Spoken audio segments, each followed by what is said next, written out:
جب تجھ پر آیا تھا تو اتنی میرے اندر قوت تھی کہ ایک اونٹ سے زیادہ میرے اندر طاقت تھی. تیرے اعمال نے اتنا ضعف مجھے کر دیا ہے کہ میں چڑیا سے بھی زیادہ کمزور ہو گیا ہوں. نیک اعمال. اب خالی پڑھنا پڑھانا، پیٹ میں حرام ہو اور میں وظائف شروع کر دوں، اس سے بھی کوئی خیر نہیں ہے. رزق حلال شرط ہے،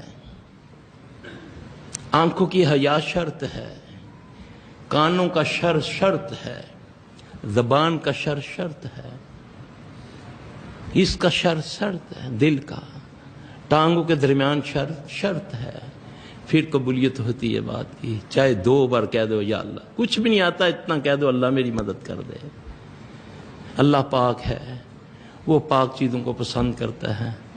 تو میرے بھائی، مختصراً میں نے جو آپ کے سامنے یہ بات رکھی